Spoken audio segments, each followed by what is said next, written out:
Hello, everybody. It's Ashley with Gnomon, and we're here doing Archetype, which is, of course, our lovely character creation.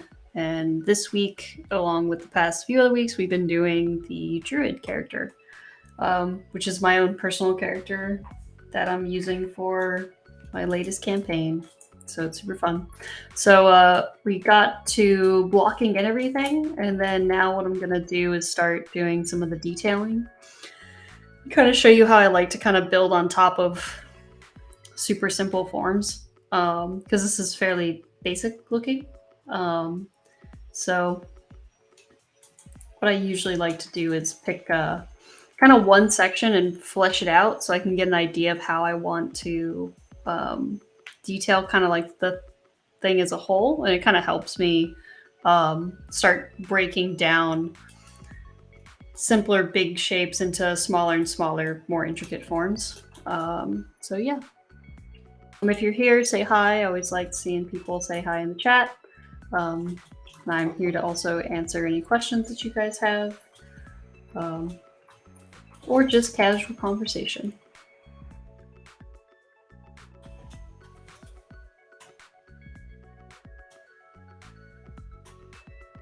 So I think for starters, I'm going to start off with the belt. So I'm going to hide these ropes and stuff. I just want the belt, and I want to come up with a more fun way to like break up this belt rather than just having it be really boring looking. I want to kind of add something more fun to it. So this is how I like to kind of start detailing stuff out, is just by thinking about how we can break up the shapes in more interesting ways. So we'll start by doing that, and I'll show you kind of the process of making things super simple to more complicated.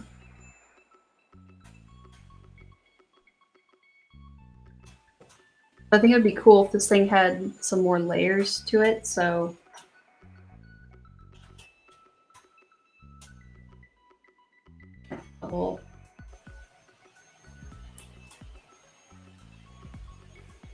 now we can maybe have something like this to start with.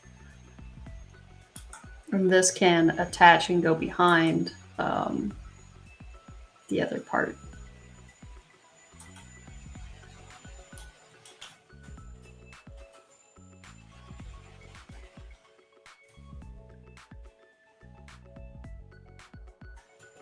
And if you have any parts that feel a little messy or whatever, you can always run like a little polish. If you preset, you can kind of polish by features and you'll get like a cleaner line. It'll always kind of mess up the very ends, which is annoying, but it's not the end of the world.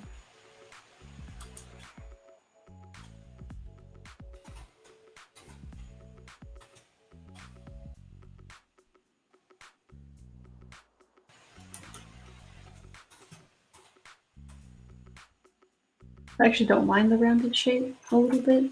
I think that might work.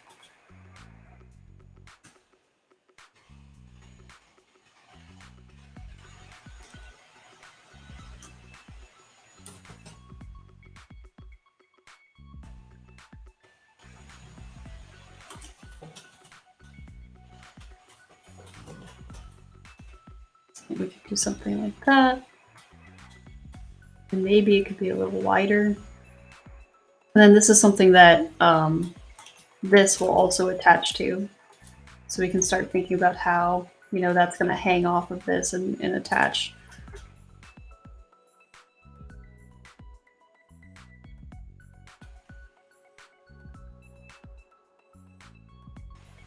And then what I think I'll do as well is I'm going to duplicate this. And again, just to add like another layer of complexity, I'll notate this section here. I'm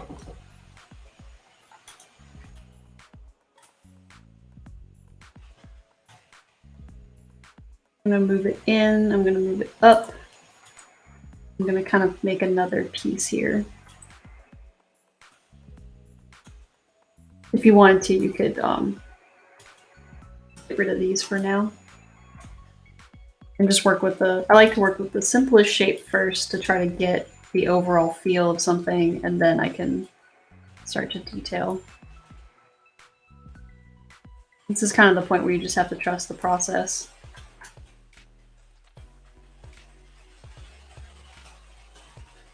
Something eventually looking cool. So now we can have some more kind of like layered effects, and I think we could layer more on top of this as well.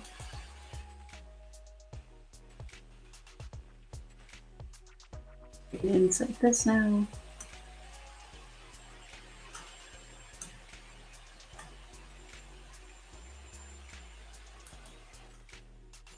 We can do some fun stuff here. A couple ways you can model it. You can model it separately, or you could slide this back here and we could insert, make this interactive. So yeah, the up and down will change the density, and then back and forth I think changes, it will change the height. So you have to kind of play with it, it's a little weird. I don't want it to be too dense, but I also want to try to get the height at the same time. Maybe something like that.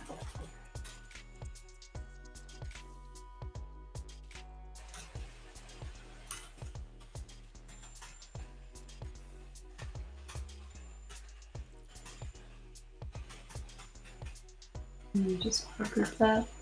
And then when we crease it, we'll get like a nice rounded form.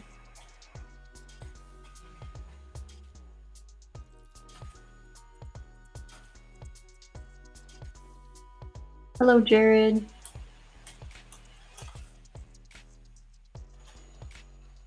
Hi, Wookie. There's people coming in. That makes me excited. We can do the same thing here as well, just to give it that consistency. I might later add like a little bit of trim or something, but I think for now we can just keep it as one single thing. So I can extrude this in, and I'm going to do the same thing. I just slide this in so I can give myself a bit more room, more than anything else. And then you can change, it'll give a better angle when you insert the edge loops.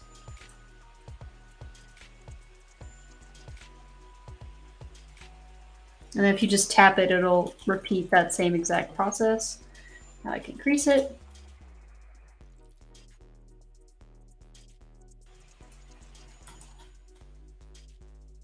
Now something like that. And then maybe now we can add, so again, I just like building on top of what I already have.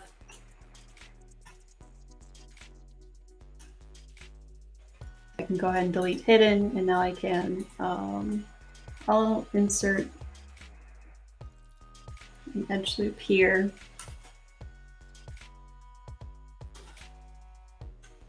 And what I can do is, you can scale it, but also you can inset something to get the shape that you want, and then just delete hidden. And now you kind of have an inner shape within your shape that kind of matches your other shape, if that makes sense. And if you want to keep going, you know, we can do something maybe like that.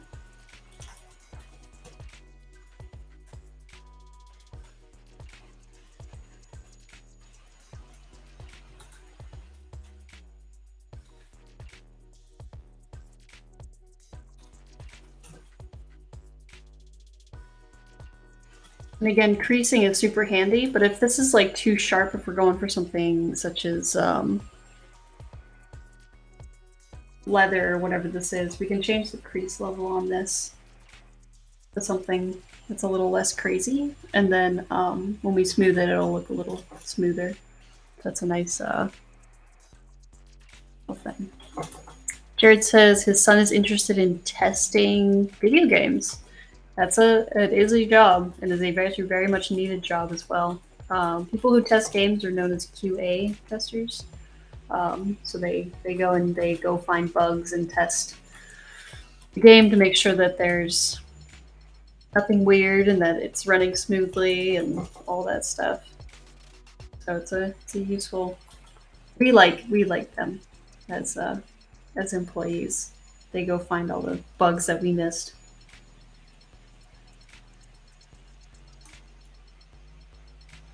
I'm wondering if I should add.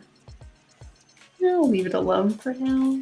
Might start adding. We could add some detail and stuff to that later, but I think the biggest secret to making stuff look complicated is attachments. Always making things look like they're attaching to something else is always really, really helpful.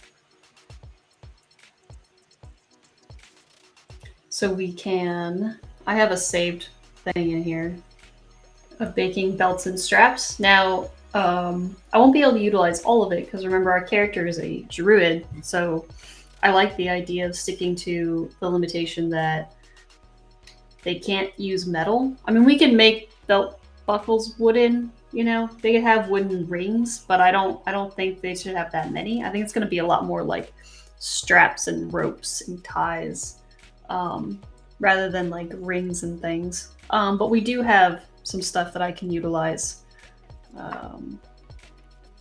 in a different way, and I'll show you what I'll do with it.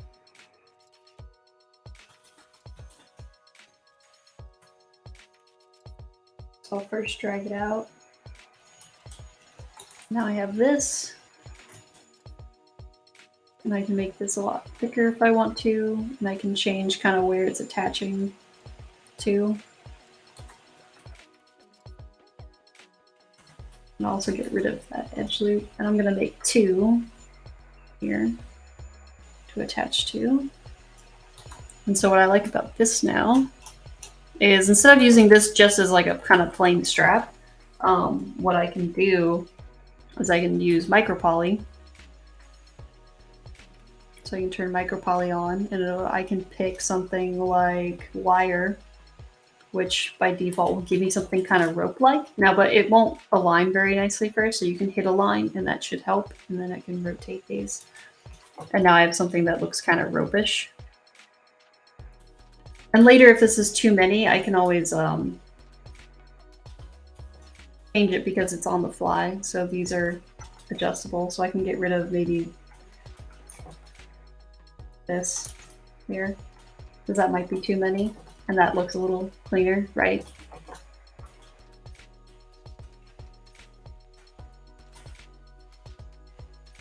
I'll keep those. I'll just get rid of the ones in the front because you don't really need the ones in the back anyway. So we can kind of start detailing stuff like that, and now we can make it, you know, I don't know, complementary to her green that she's wearing. Make it a more muted red though. And now what's nice about this is, again, it's micropoly, but it's really easy to utilize. So I can now just select, you know, this one here. And I can start duplicating it and moving it around to fit my other needs.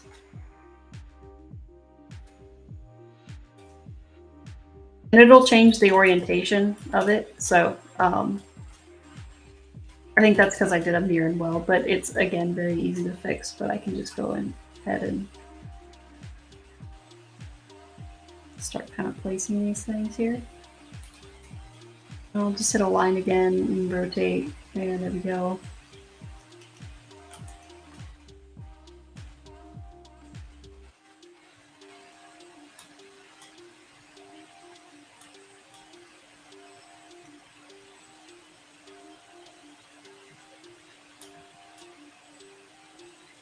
Now you have something that feels like it's starting to kind of attach 2 different things. It's always going to be wrong on one side. If you want to fix it, you can. Just make sure you turn off symmetry, and you can go in manually, and you can spin edges. So if you want to see it proper, you can. But remember, you can always mirror and weld it later. So it's not really a huge deal. Because this is just a preview, right? So if it really bothers you, you can go in there, you know, and move it around. But I'll just, you know, I like to view things from just one side and be like, yeah, that's working, you know.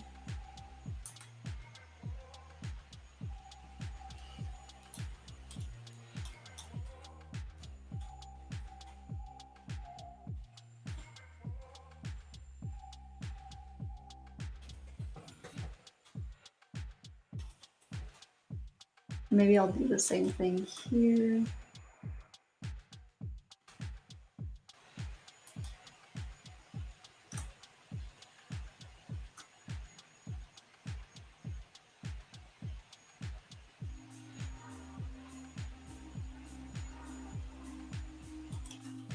So we can get some nice consistency. And we can always add like stitching and stuff later if we wanted to kind of give that a better feel.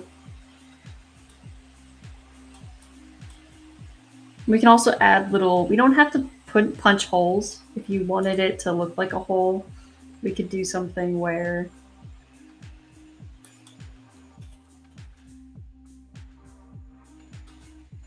you just kind of place something that's kind of hard-edged there. And then we can, squish all that inside of it. And maybe that's something that, it's like a wooden stud or something to punch the hole in the middle. But you don't really have to do that. You can if you want to. If I make this squeeze around enough and kind of sculpt it in there later, it'll look like it goes through the belt.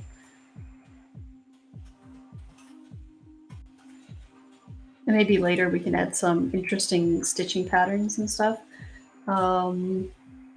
We could do it one or two ways.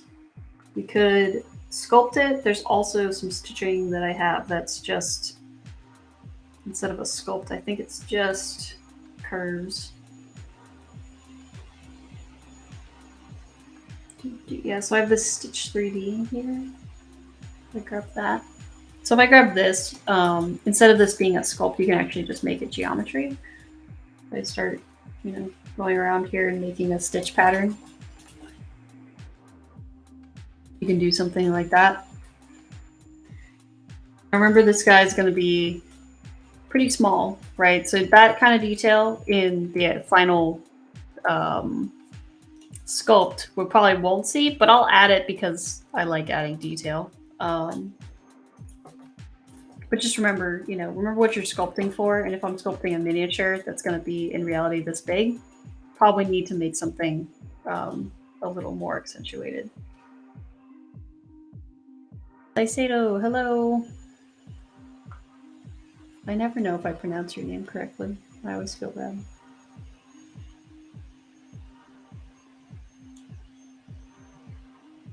Change the curve step a little bit so they're a little closer together.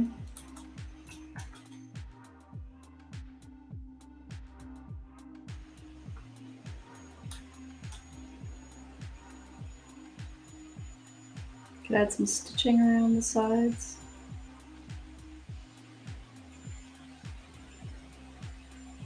So you can see that sometimes the stitching is annoying to you kind of like adjust and fix.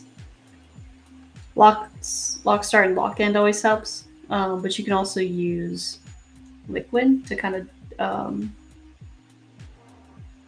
punch back the number if you can't, if it's too long.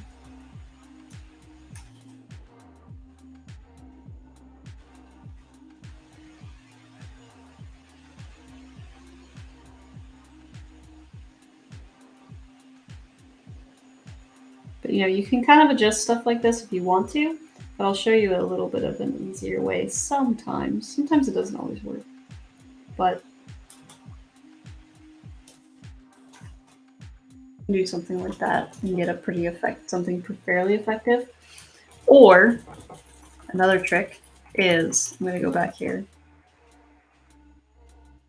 The first one laid down very easily, but sometimes these edges are a little hard. So what you can do is you can isolate this.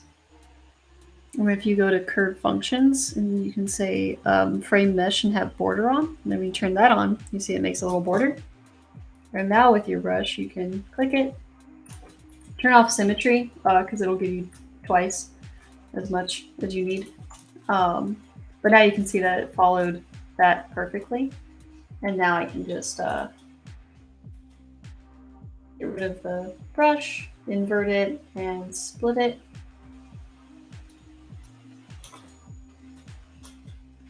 So now I have these little points here, and I can move them out. line up really nicely along the edge.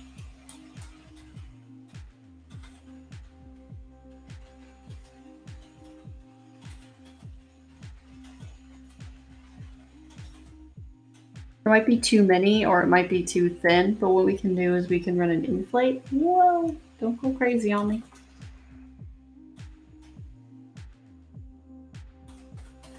We could run an inflate on it.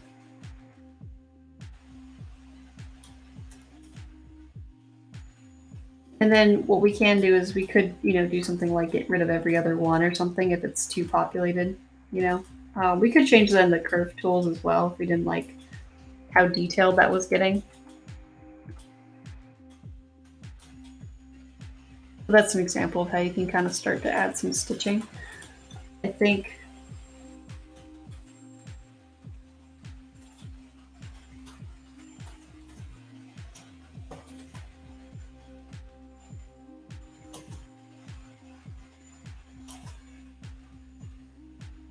I want every other one because it doesn't feel like it's going in and out, right? If it does this.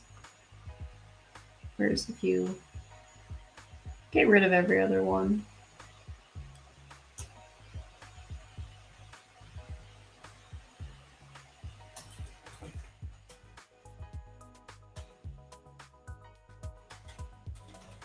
We get something that feels a little better. And then you can make them bigger.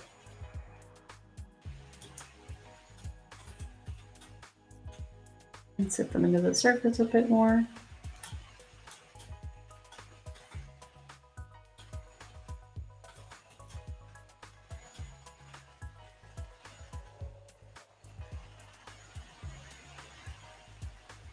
Well, it depends on what you want to do. Again, there's also brushes that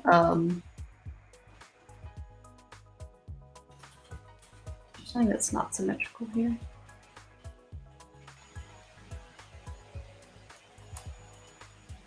Something isn't symmetrical. It's this guy.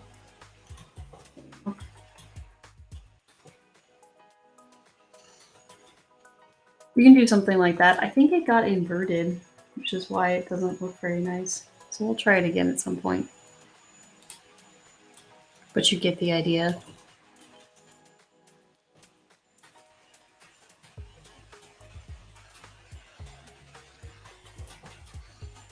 So I think I said for my reference before that I wanted to do some panels for this guy. So I would like to stick with that. I'm just going to even these out a bit more, and then it's actually pretty simple to change these into panels, as I can select them, polygroup it, polygroup it, polygroup it. So now they're all separate and individual. If I wanted to split it, I could. I think do I want to split it? My reference, I think it's actually just one long piece of wood, and then it's stitched at different places. So I think I'll just go ahead and stick with that. So now that I have something that looks like that,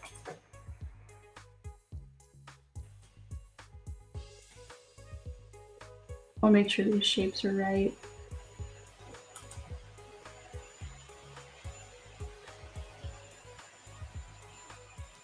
And then you can go down to edge loop, and you can go ahead and do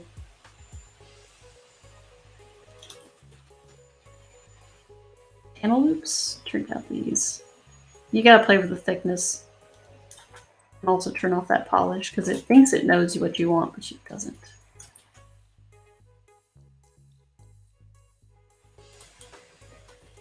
Now you have 3 separate panels, which is cool.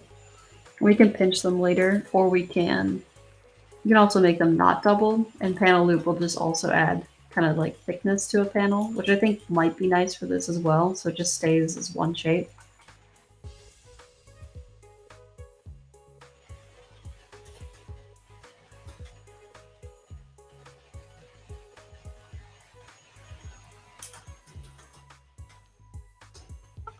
Question on YouTube says, can you show me how you did the cape? Is it a ray mesh? It's a nano mesh.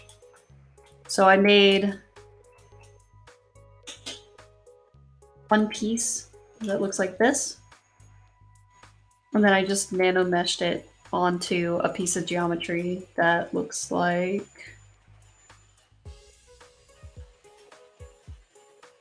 this. And that's the result with some tweaking and stuff. We're not done with the cape yet. There's a bunch of stuff that I still want to do with it. But yeah, that's how you can achieve that look.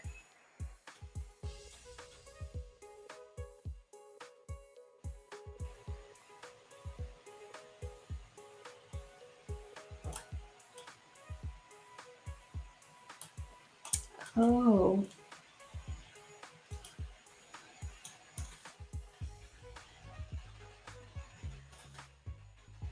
That's weird. I feel like they changed this.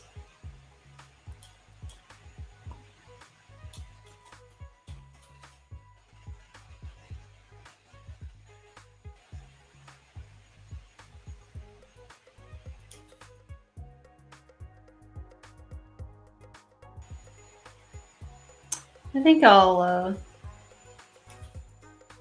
duplicate it so I can have something that it lays on, because I don't want it to be separate and then have to worry about later when I print it being obnoxious. So I think I'll do something like that, and then I can utilize that to create like a little edge. So that works out.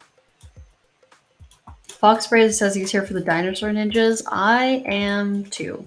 My animal companion is actually a velociraptor for my companion, so you came to the right place.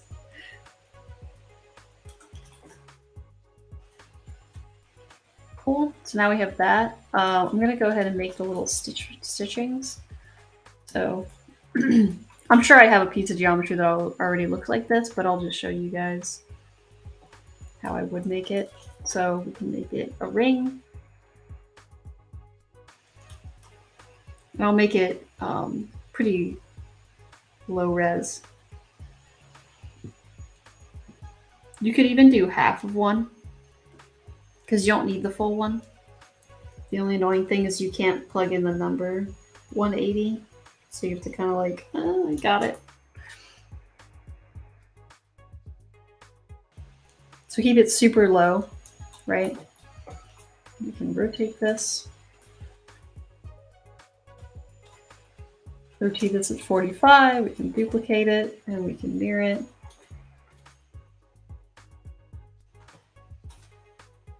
Squish this one down a bit more. And squish this even more, and then squish this one also a little bit more. So we get like a nice overlap. Merge those two down. Now you get something that looks like that.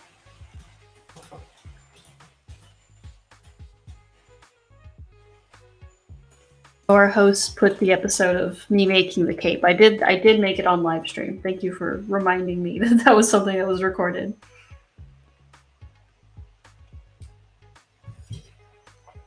Coffee mustache. Create an insert mesh here. Say new. And you could make it a mesh where you could, drag out multiple, but because there's not that many, in my reference, there's not that many. So I'm just gonna drag it on by hand here. Ooh, that was pretty. Why is that a thing? That's weird.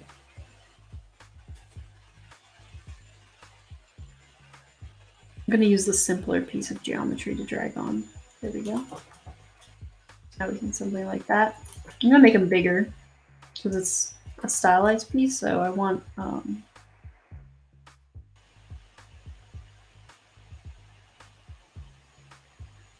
her hand for a second here because I can't see what I'm doing. There we go. Those darn hands getting in the way. Now if I pick a size, if I want a certain size, I can drag and hold control and it'll drag out the correct size for me, which is nice. Now these angles are getting in my way, so I'm just gonna do this. But that's too big. You hit and drag out and hold control, and you can snap these to be the same exact size every time, which is nice.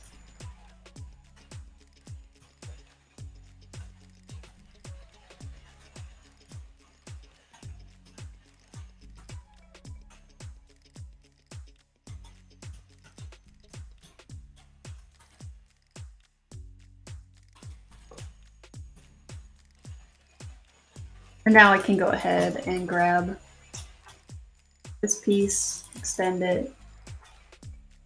I have these. I can split them. I can go ahead and make this, you know, like a tan color. Also got its materials all weird and funky, so I'm gonna change that as well because that was bothering me like crazy. And there you go, something like that.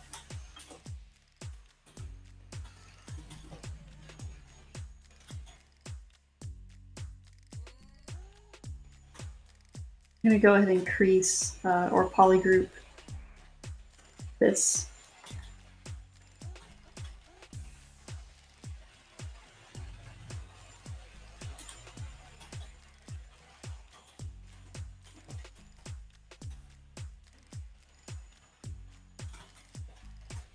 What do I do to get aside? Oh, he's mine. There we go.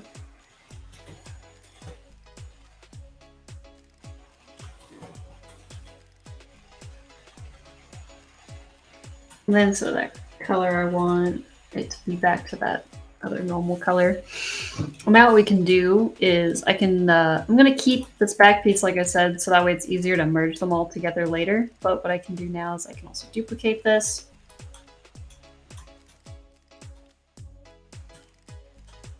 Don't need all those polygroups.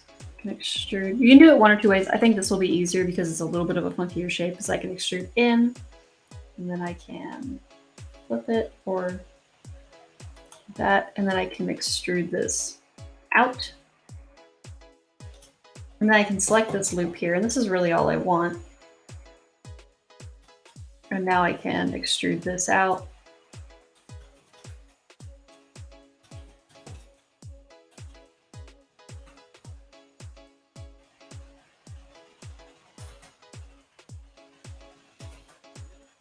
I just want to extrude this loop inwards so that way it's touching the wood. There we go.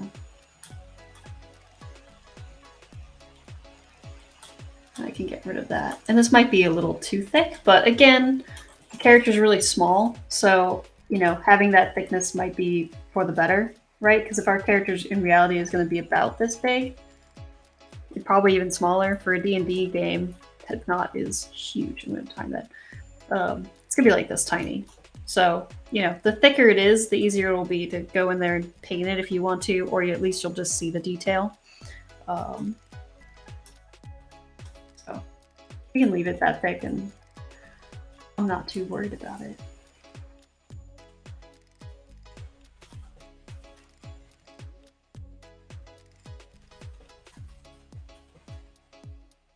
Try to see if wood doesn't really bend this way. So I think I'm going to simplify the shape here. I'm going to go back to group by alumnus crease.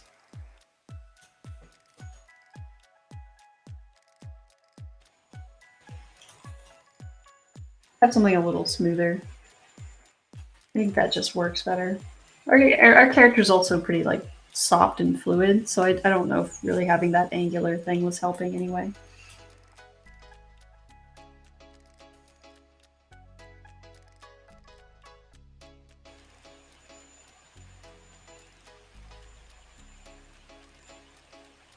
We could also add wood grain to this and make it look like wood really quickly. You can grab this and we will... Actually, you don't even have to UV it. You can just, because it's straight on, you can go to surface, we can go to noise, and then we'll go to noise plugin. And we can say wood, say okay. And by default, it doesn't look like anything, but get rid of this mixed noise, start changing the plugin scale, and start to see you'll start getting some wood grains, and then we can change the direction of it.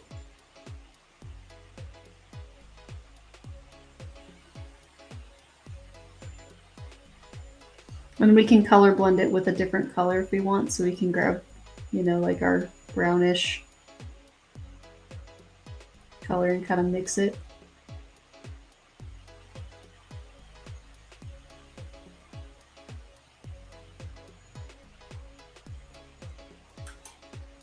And then we can up the strength of this to actually start to get that wood grainy texture. Turn off that basic noise mixing. There we go.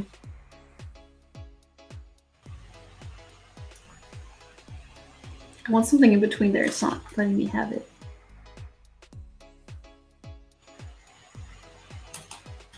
I want the grain to go with the kind of the direction of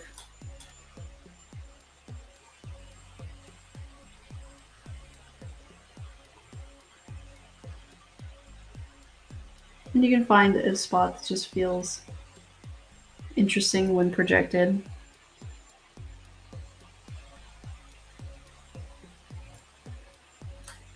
Now in reality, remember, you know, wood grain would be like maybe this big, maybe, probably even smaller. But because it's stylized and because we're going to print it, it's better to usually just exaggerate those textures.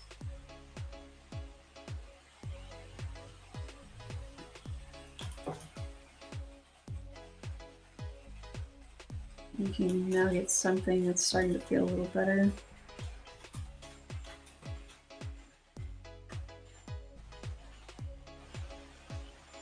Gonna again group by normal. And I'll crease it, but you can see that that doesn't look super, like you don't want these super crease edges. So we can lower the crease level to like 1. And we can start to get something that's a little, it's sharper, so it wraps around better than it did before. But now it feels more like a, you know, like a leather seaming type thing, which will be better. And it's going to be more of like this color. You can see there's some weird stretching that happens, and that's because the yellow here isn't creased. So it's because this part here is not creased.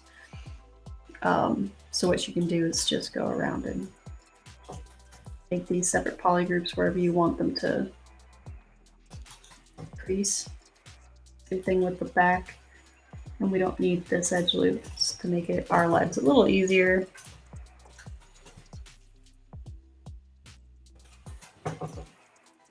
Crease it, and now we get something smooth.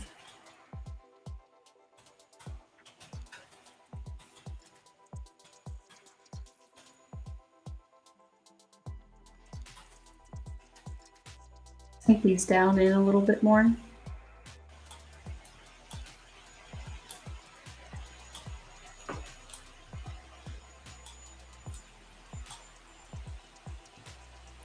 And we can kind of adjust and wiggle and wobble them a little bit to give them a bit of imperfection as well.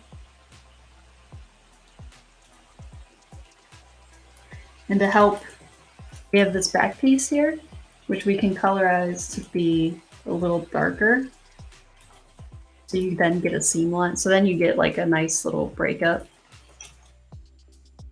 between your wood paneling and the actual background.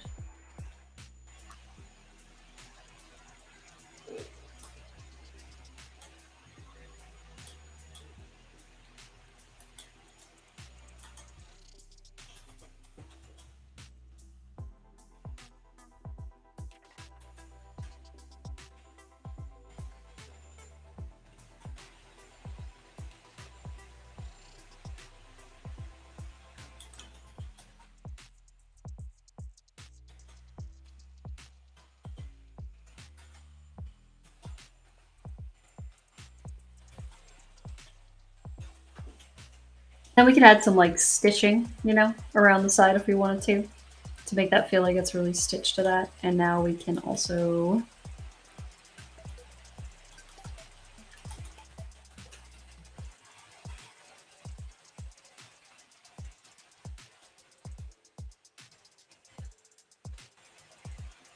widen our ropes here.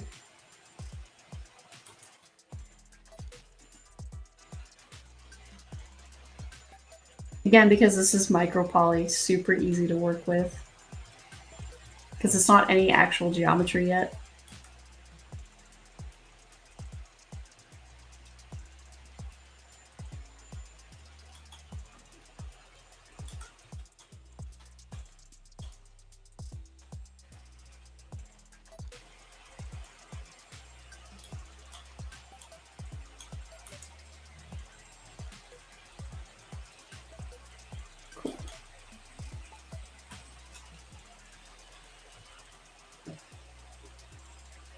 Try to see if there's something else that I could kind of add to this that would be kind of interesting. Maybe maybe this would also have some wood paneling, so that way we're kind of copying. Again, it's nice to just copy an aesthetic from one place onto another spot.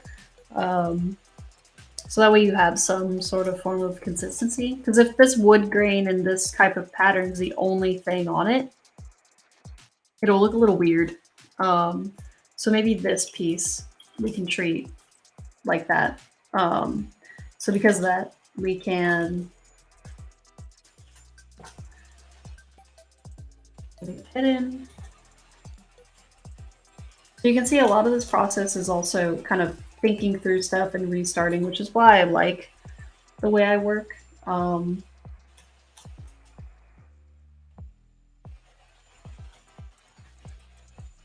does that keep getting unsymmetrical? That's so weird. Okay. So now I can do something like this, and then what I can do is the same thing. So I'll go through and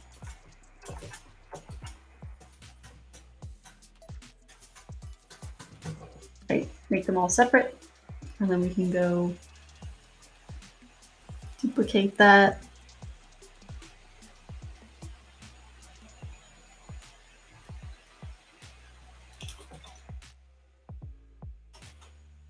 Give me a bevel. I don't want a bevel. I'll lower the thickness even more.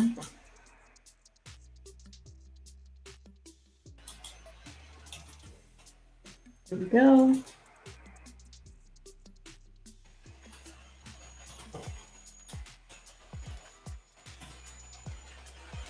then what's cool is I can even take this and I can just say, or I go to my noise and I can copy it. Okay, and I can go here and I can go to noise and say paste. Now it's going to probably be at the wrong angle, but the grain and setting is all the same. So all I have to do now is just kind of rotate this stuff around to find the right wood grain direction. There we go. Oh my goodness, stop it. There we go. So now you can see I have a wood grain. And it looks like it's all made from the same piece of wood because the grain kind of follows and stuff, which is interesting.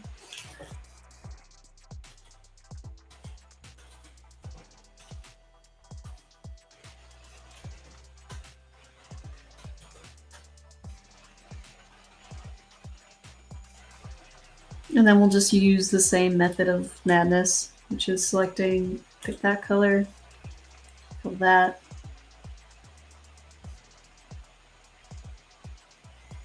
Because this is more flat, we could probably get away with just extruding the edge.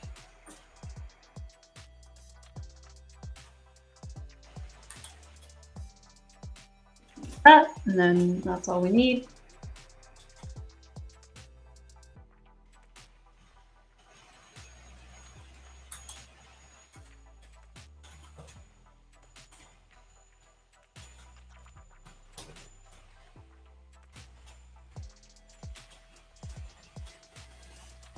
Again, this is still like pretty low, so if I needed to change the shape or adjust things, if I think it looks weird or, you know, whatever it may be, you know, we can play with it.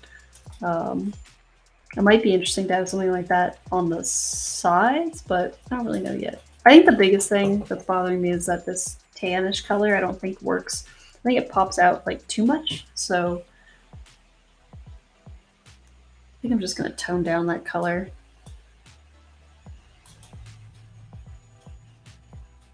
It might work for the ropes and stuff, but I think it just all needs to be slightly more muted.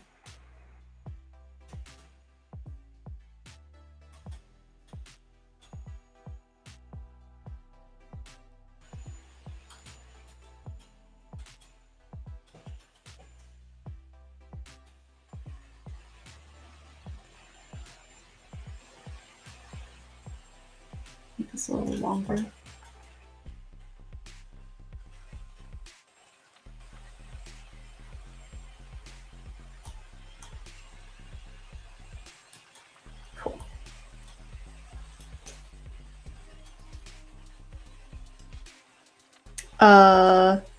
Does the noisemaker apply polypaint too? It can.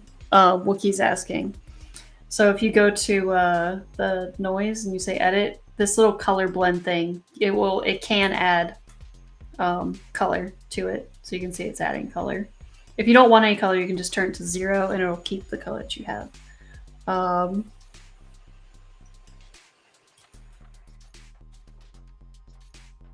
Oh, Rono asked me to save. Thank you. I feel like anybody that tells me to save should like get like some reward because it's all too common.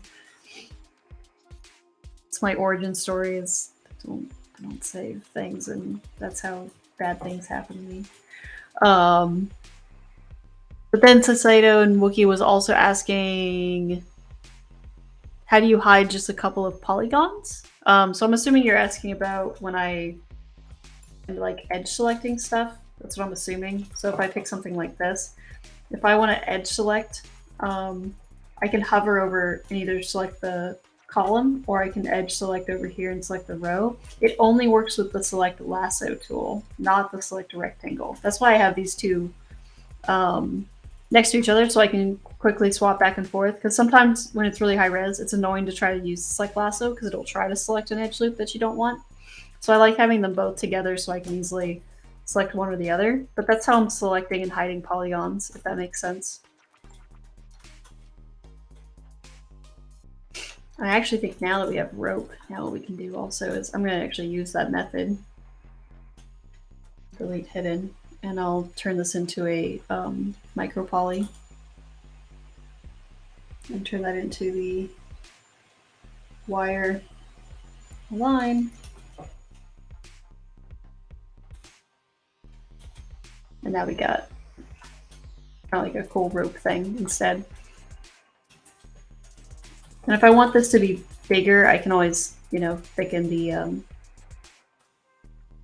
can extrude the edge out, and then I can just get rid of that and it'll make it a lot thicker.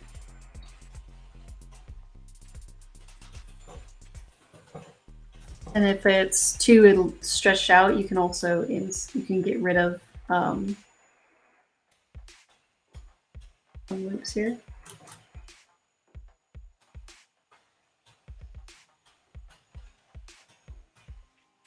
This seems like maybe annoying work, but it's way less annoying than trying to make a rope. So I would argue that's way faster than doing like curve meshes or anything else. Coffee break.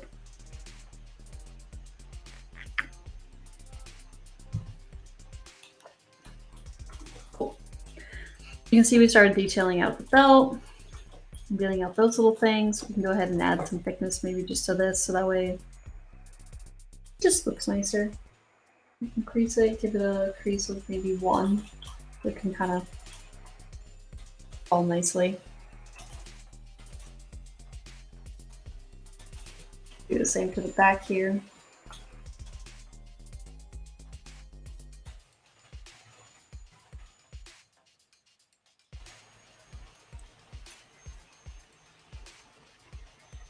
Now remember, see how this is stretching like crazy? It's because there's no subdivisions throughout this whole thing. So if you want to be a little nicer to you, you can insert multiple, and I don't know, say maybe 5, and do no elevation, and insert that. And see, that'll treat you a lot nicer now. It's better. And you can do the same thing here if it's not enough, but I think this for now is fine.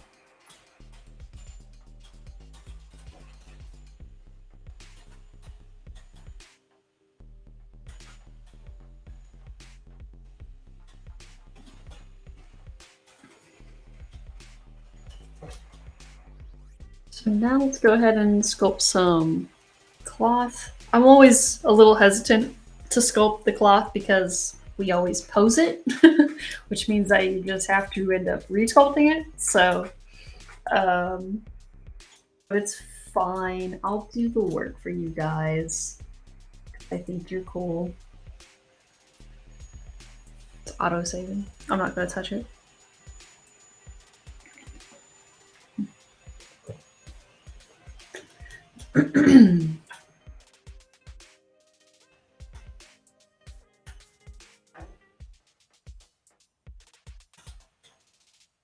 I just wanted this to be easier to select later, so I'm trying to auto group it. Looks like this didn't give me a very nice loop, actually. What was I doing on the stream where I let myself get away with that? It's terrible. Look at that. That's not a good loop. I am tempted to fix that right now. Because that's just going to cause problems later. And it mainly causes problems for posing more than anything else. Not having a nice edge loop that runs through here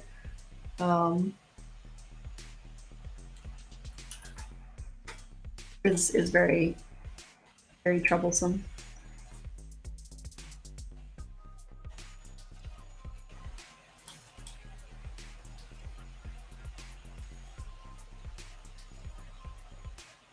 There you go.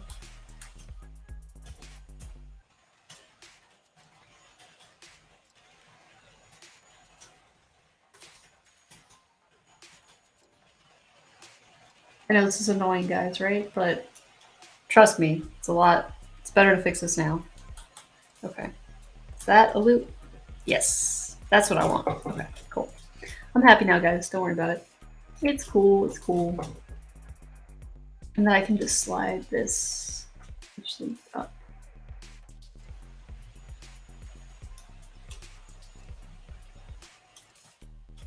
That's just going to make selecting a lot easier. So when I grab this and I run like auto group and I select this, you guys have seen me do this plenty of times.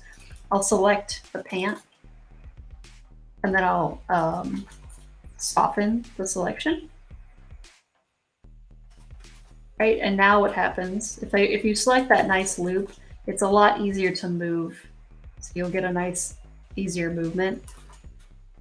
I just make sure that the whole leg down here is selected.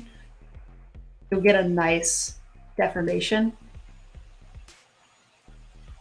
Right, and it requires way less cleanup. So that's the reasoning behind why I'm doing what I'm doing.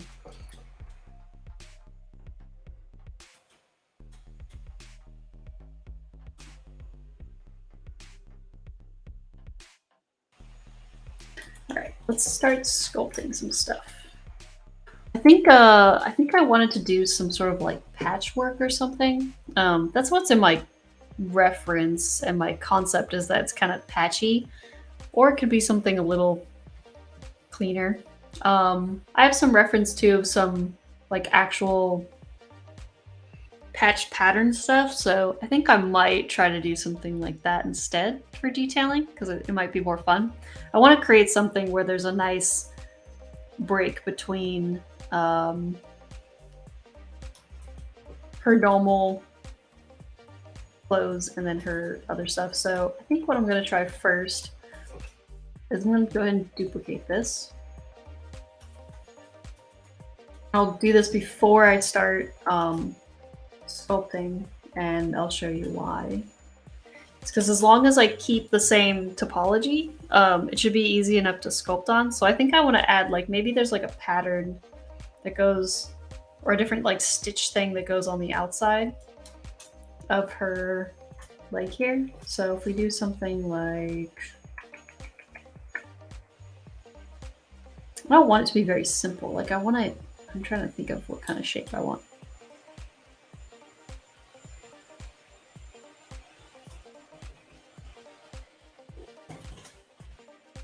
If we do something like this,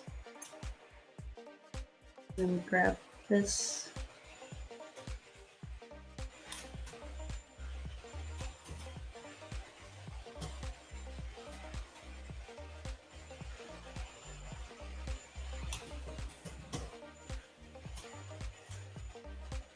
Could that be kind of cool?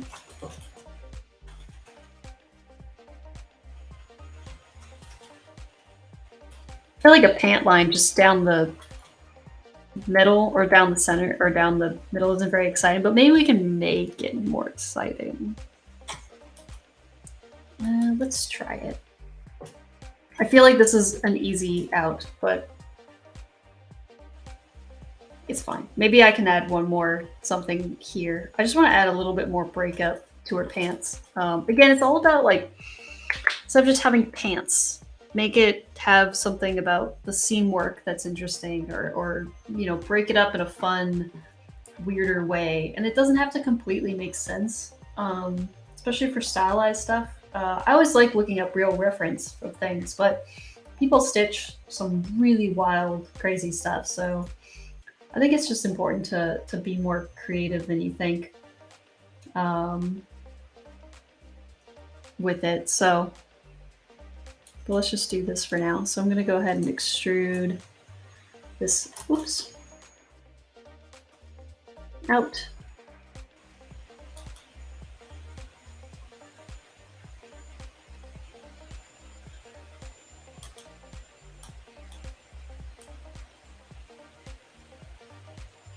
I like the music today. Music is fun today.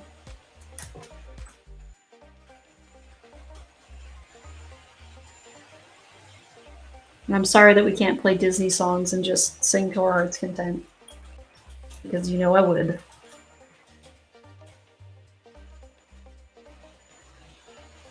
Hi, Sleepy Mushroom. I really like that name. That's a good name. Maybe we can make this a little more maroonish.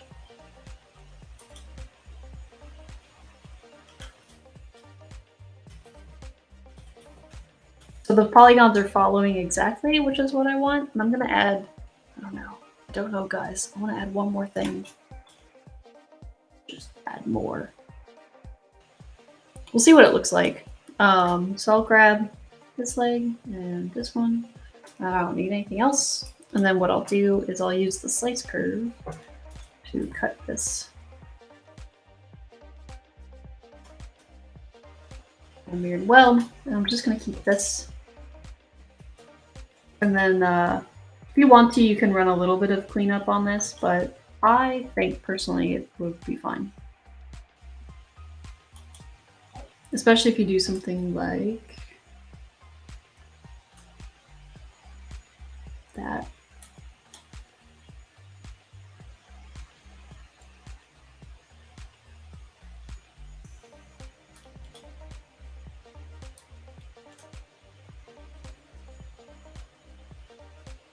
Might clean up a little bit of stuff like this. This is kind of annoying.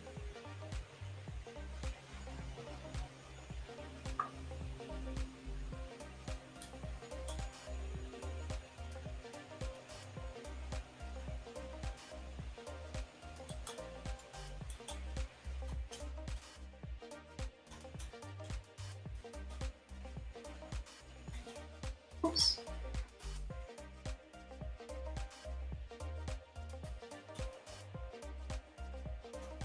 Just don't want anything too close together.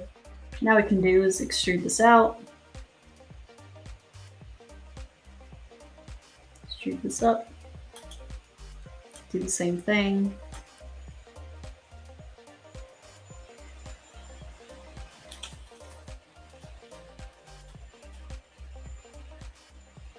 And then maybe we can make this like a slightly lighter color or something. You don't want it to be too contrasty. Just want it a little lighter. A little more saturated. Less saturated, I mean. You can keep things at surprisingly the same value and add variation just through strictly how saturated a thing is. Pretty cool.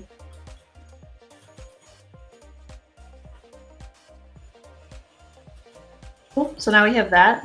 And now what we can do is we can take all these and merge them down. So now we have this. And squeeze in anything that we don't need to see.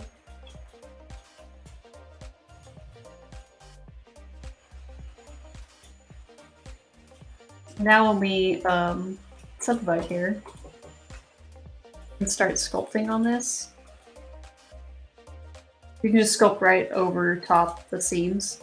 As long as you don't do anything super, super destructive, it should stay fine. My only worry again about doing this before we pose is that you're gonna have to resculpt it. So what I'm personally gonna do is before I subdivide it, because I'm paranoid like this, and don't like redoing work is I'm going to duplicate it and keep a low res, and I'll probably just use that one without any sculpting on it to pose. Because the moment you start smoothing and trying to like adjust stuff, it's just not, you know, you're going to kind of do a lot more work. But for the sake of sculpting something, you know, that you guys can see, we can do this.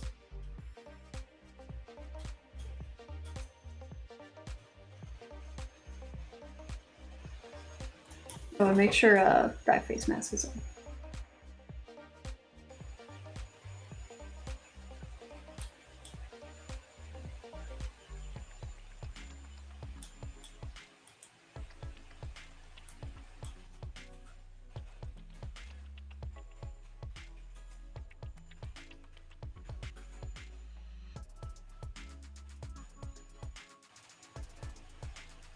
And see, now it's really easy to sculpt over top of all of it. You just gotta be careful about smoothing out stuff. If you want to be careful with it, you could probably use smooth groups to watch those edges, or just make sure that, you know, you're masking when you're trying to adjust certain things. That should work pretty well.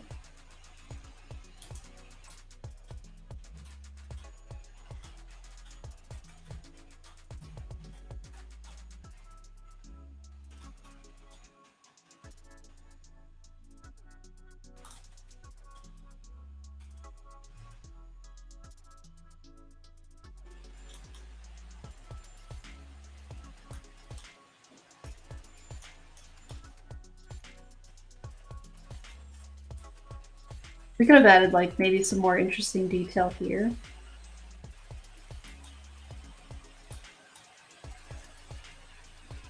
I mean, you can just sculpt it in. There's nothing wrong with that either. Maybe we could add some interesting stuff on this shape. So what I'm gonna do is, again, using that select lasso, I'm gonna select every other one here.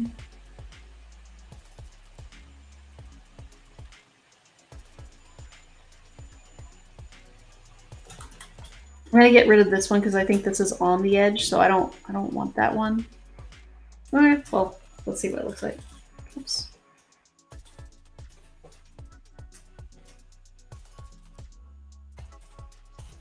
Should be able to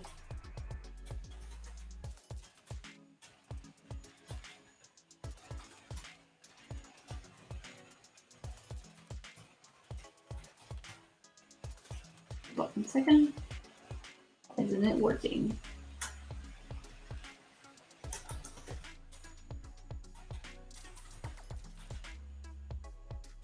I had to up-res it, and then now I have polygroups that are very specific to that. Now I have some seam lines. Then I can, I think I want this one. So now I can hide it, and then what I'll do is I'll just run an inflate, see what that looks like first.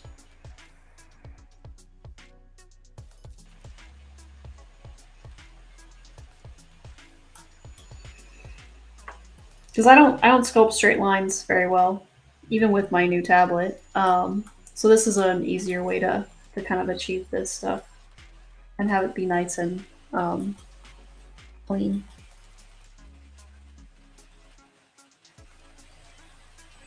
Use all your tools that you can.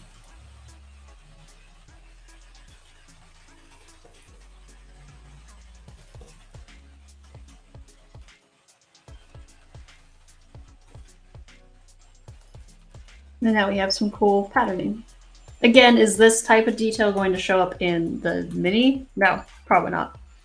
It might if I carve it enough, like my little raptor dude. You could see like little tiny scales, so it's just not going to be that prevalent. But definitely the breakup here, if I make this nice and thick the way I did, you should be able to see that in the sculpt pretty well. So.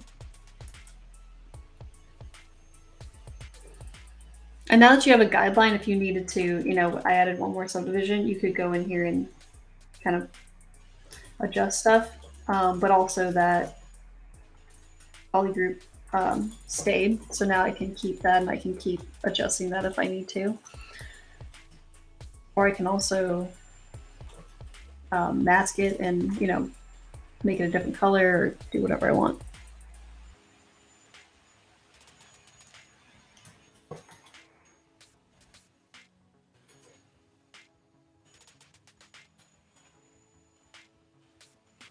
CB Mushroom is just here to learn. Awesome. Aren't we all here to learn? Maybe some people are here to just chill and not learn anything, but I feel like you don't stream into or tune into this stream unless you want to ask a couple questions and hang out and learn some stuff. Whether it be about ZBrush or industry stuff or whatever.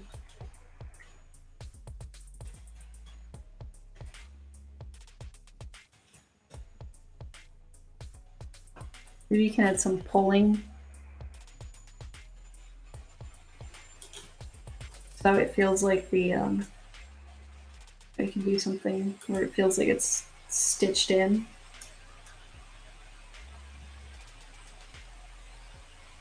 So you get a lot of tension wherever there would be, you know, material stitch and change. So you get like smaller, more intricate tension points. That's a nice way to break up your model.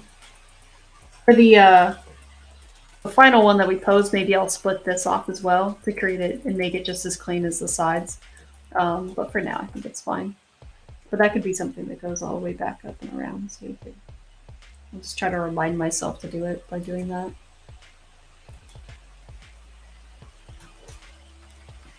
I don't think it's necessary since the thing's in the way, but I think it adds some cool visuals. I think this is fun too. Adds a lot of breakup, but you can see how we can take, you know, I mean, we started with something about this simple, with the shirt, and we created the bottom looking more and more complicated. So it's all just about like these tiny details that you can stack on the stuff. Now we can move these pants in.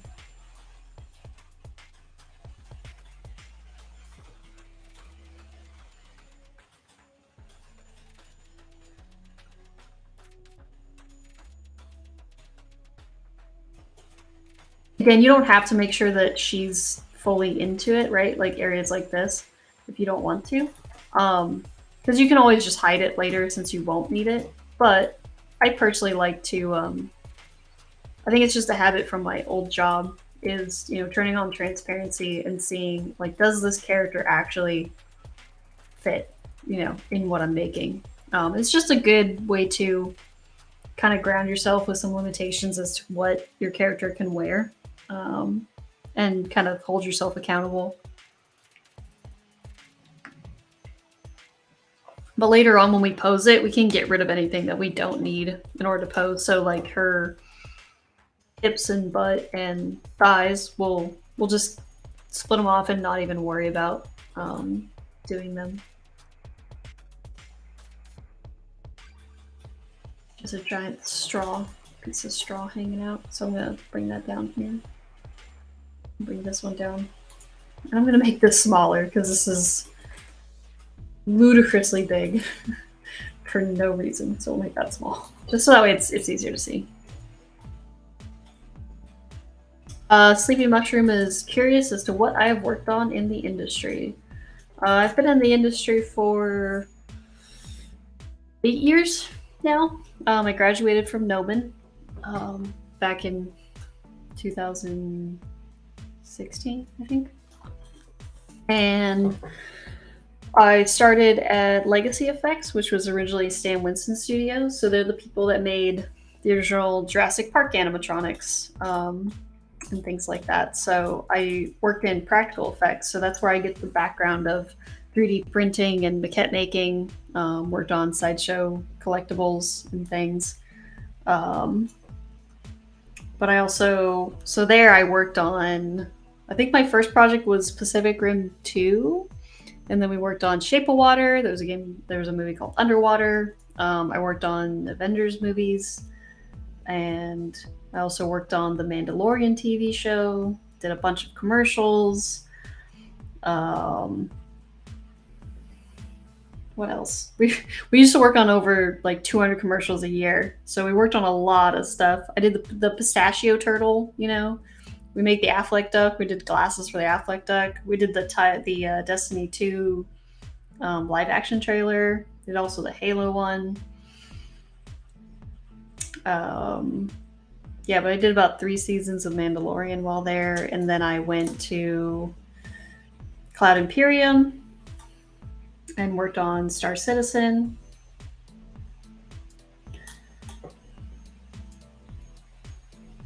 And now I'm over at Cold Iron, working on a game. We used to make Aliens Fireteam Elite, but now we're working on something different. And I sculpt. So I've sculpted a lot of aliens in my career. Lots and lots of aliens. So it's a lot of fun.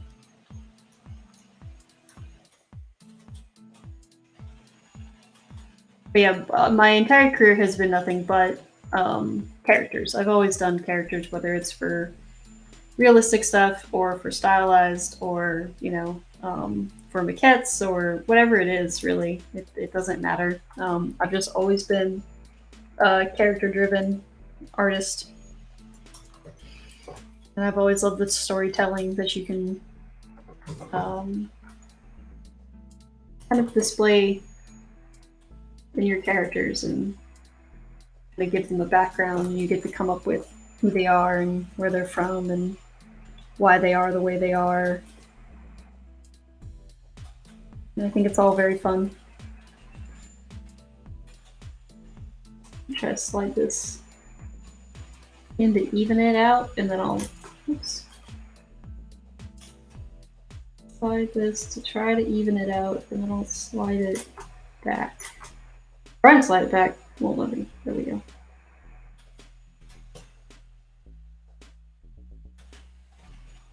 I'm just trying to even out. I don't like that it ends up getting thicker, because that's not realistic. I want this to be semi-uniform. It doesn't need to be perfect, but that was definitely bothering me, because it was like warping.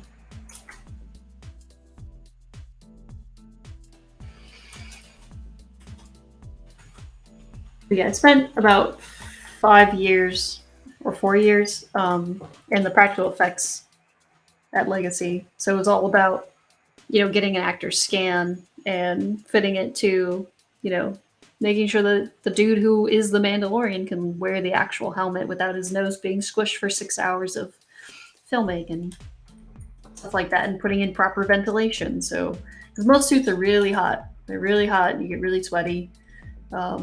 And your actors get super dehydrated and then they can't act. So that's always a problem. So yeah, there's tons of like cool little issues and problem solving things that you run into in the industry when you're working with practical things. And I really love that part of it. Art a lot of the time is really just about problem solving, no matter what it is that you're, you know, working on. It's always about how do you do a thing? How do you know, convey an emotion, or how do you convey a material, or whatever it may be. It's always some sort of problem that you're trying to solve, whether it's technical or not technical, whether it's more story-based stuff. Oh,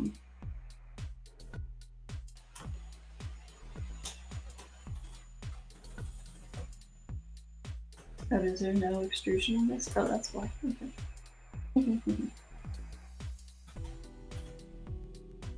I had thickness on, so that's why there's that. Get out of there.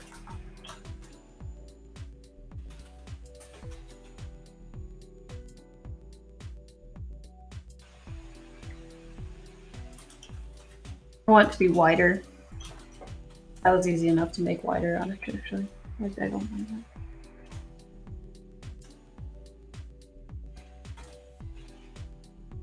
Maybe a more muted color for this, and then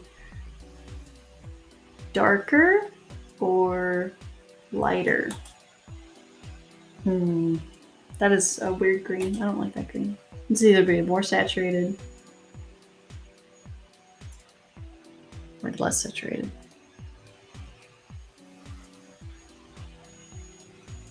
I think darker might be it. I think I'm liking darker.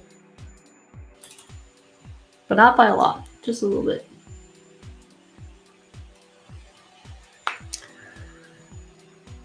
Wookie says Pascal has a hooked nose. It is a challenge, but thank goodness he wasn't really wearing the suit that often because it was mainly the stuntman.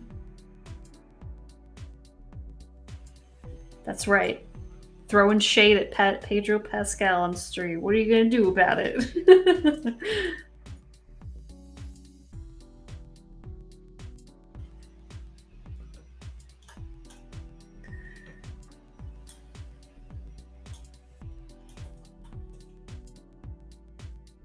Tango Brush says, thanks for making the stream. It's really inspiring. Awesome. Thank you. Always happy when someone gets something out of it besides just me. Because I have a lot of fun doing this stream, but, you know, it's also about making sure that you guys are enjoying the content and having fun. Because we do it for you guys. We do it so you guys watch me do stuff. That's why I'm here. Because you guys like watching me do stuff. So as long as you guys like it, I'll keep doing it, which is great. So, because honestly, I would probably be doing this anyway.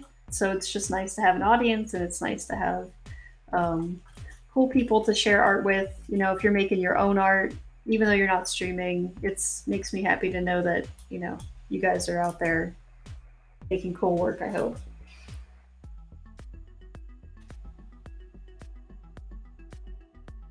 I'm just thickening this a little bit so I can make sure that really dives down and kind of covers that sleeve. Again, it looks really thick, right? But we're going to be, you know, printing it from quite small. And even if she's a little bigger, right? Even if she was something like maybe this tall or something, you still need to accentuate how thick all these things are. You know, like the ropes right now, because they're micropoly, I'm not worrying about it, but later we're going to make sure, like when we achieve that, we're going to make sure it's nice and thick and that there's a nice silhouette and a big bump breakup. Because when you print these things, they need to be accentuated or else you just lose the detail. You can't see any of it.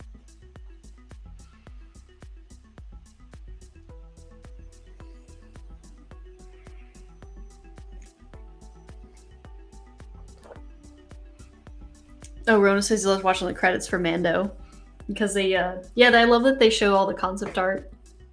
Kyle Alsman is one of the concept artists, and he uses a lot of 3D in his work, and it's awesome work. I love his designs, and his storytelling is really, really good. It's just a reminder that, you know, I know a lot of people think 3D is, well, maybe none of you guys, right? Nobody thinks 3D here is cheating, because it's not. It's just a different medium. You still have to make everything. You still have to create everything. You still have to design everything. It's still so much work. You know, a lot of people think 3D is cheating, but until they actually start getting into 3D, and they realize actually just how much work it is to make, you know, one thing. Even if you're using, you know, pre-made assets or whatever it is, or some sort of form of automation, it's still tons of work to get something to look good. Man, that fold is really bothering me. I'm not a fan of it. Oh, wait, give it something else.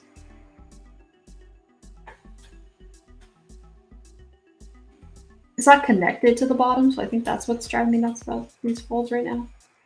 They don't feel connected. That's a little better, adding that across. They're also symmetrical, so that's always going to bother me, but again, I'm going to redo it when she gets post. Tango Brush says, having your brushes next to your tools is very clever and time efficient. I like this. The other thing that I like about this too is these brushes, I can technically swap them out on the fly. So let's say I'm using, I don't know, inflate a lot, and I'm not using a lot of like pinch. I can actually click on pinch or we can open up the brush palette from it, and I can switch it to inflate. And so then while I'm working, if I'm using a specific brush, I can switch them really easily. It won't stay there unless I save it, then it will save as inflate. But I like that I can, on the fly, be like, oh, you know what, I'm using this brush more. Or I'll bring in, when I'm doing skin detail, I bring in a bunch of my own custom ones, and I bounce back and forth between a lot of them. So I won't be using, you know, certain brushes here when I'm doing that kind of work, so I'll swap them out for like just the session. And I find that that is actually really helpful as well. Saves tons of time than having to, you know, go through a bunch of brush menus, and hitting B to find, you know, a brush that you want is, it's great. Look how many, there's so many in here, and I don't use, you know, 80% of them, but there's too many to look through. So knowing the hotkeys is obviously helpful, but I think just having a nice little menu that you use is equally as helpful. That way you can really tango with your brushes. Right, tango brush. I'm gonna do the same thing here. Is I'm gonna merge her stuff down.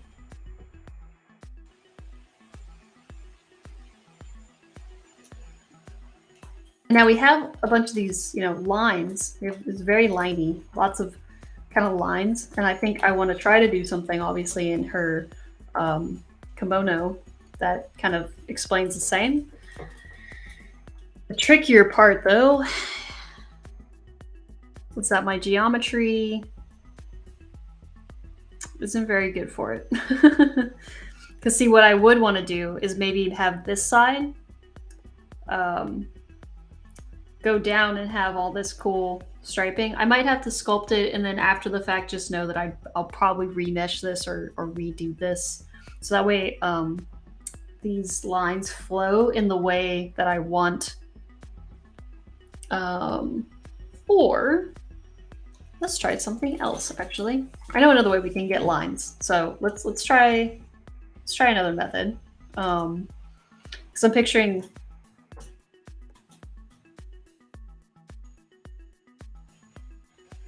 Let's see if I can grab this easily.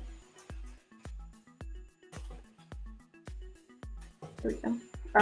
This half maybe has like a cool stripe pattern or something, right? Which we'll sculpt in, so that way when we print it, you can see that there's like a breakup there. So what I'll do is I'll take this, and I'm going to go to my plugin. I'm going to go to my UV master and say work on clone.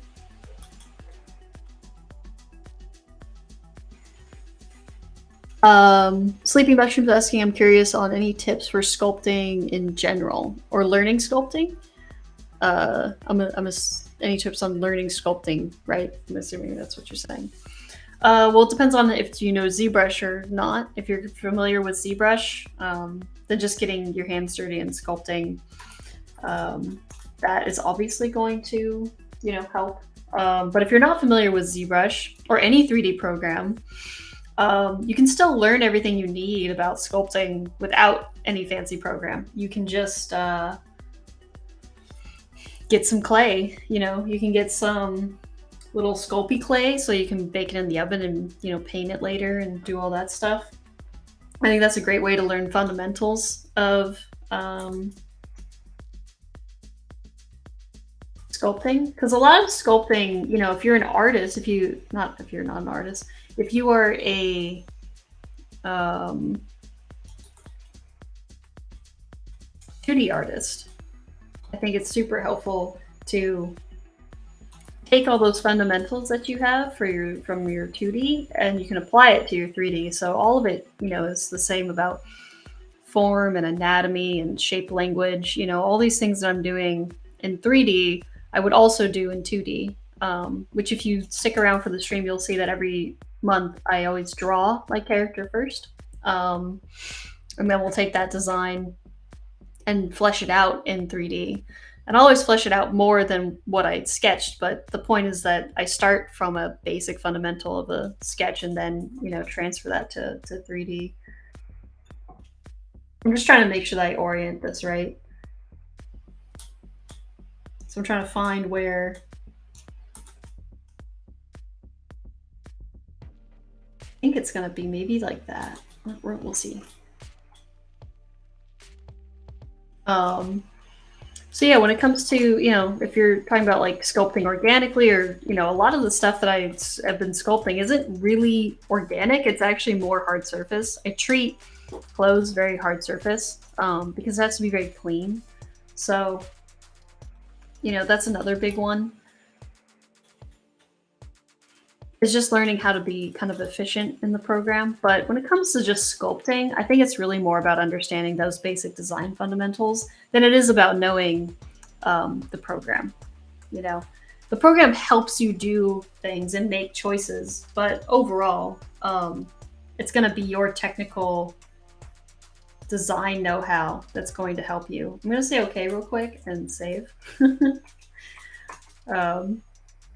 It's going to be about your technical, you know, design know-how of those basic fundamentals of shape and form language, what makes an interesting sculpt and things like that. And art's hard because it's very subjective, or subjective. Sorry, I always mix the two.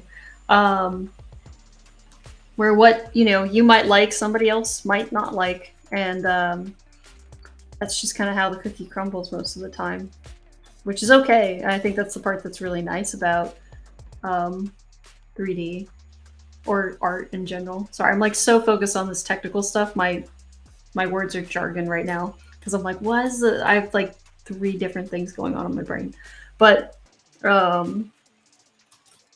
yeah, I think drawing helps sculpting, and then obviously just sculpting helps sculpting. There is no secret, you know, tool. There is no secret like brush that's going to make you better. The secret is that you just got to practice at it.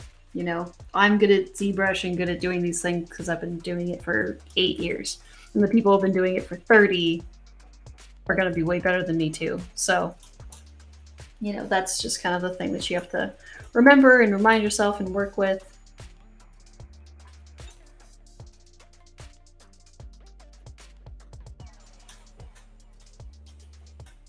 I hope that helps. Sorry, that was super jargon for some people, or super messy because I'm very focused on trying to get these directions of the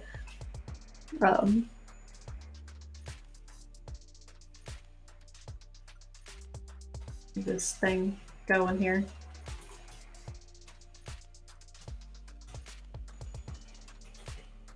Okay, forgive me there. Just keep spinning, just keep spinning.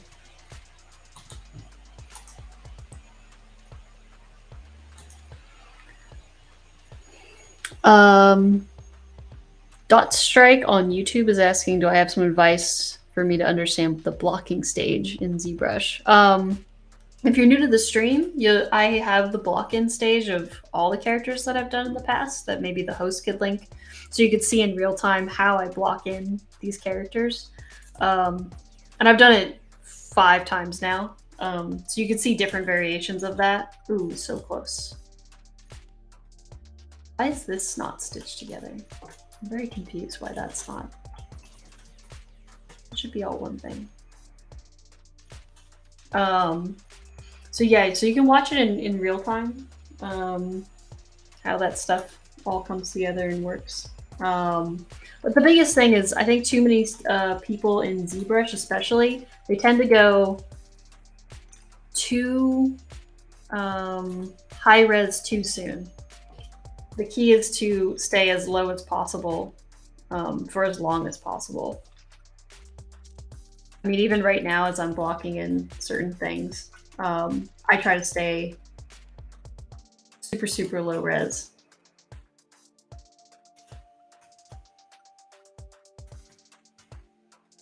The more low res you can stay, the more control you have and the more efficient you'll be to achieve the shapes that you want.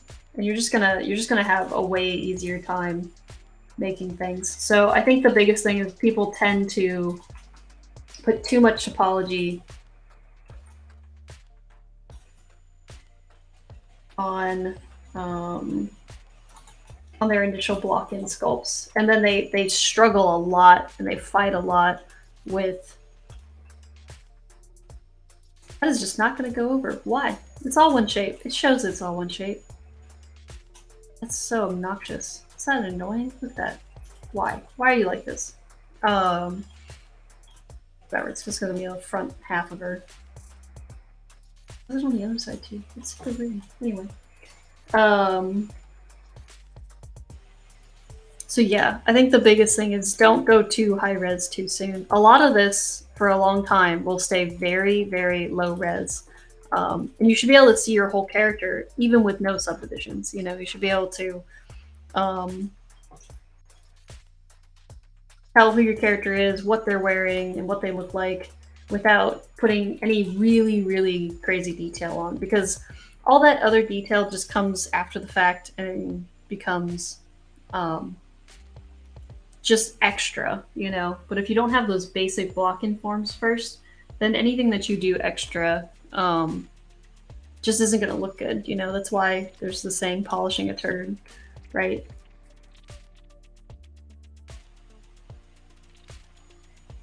Oh my gosh, is that working? What? Get out of here.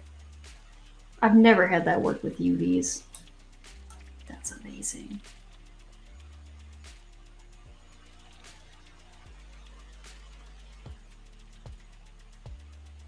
That makes me pretty happy right now, not gonna lie. All right. So now I have some striping going on.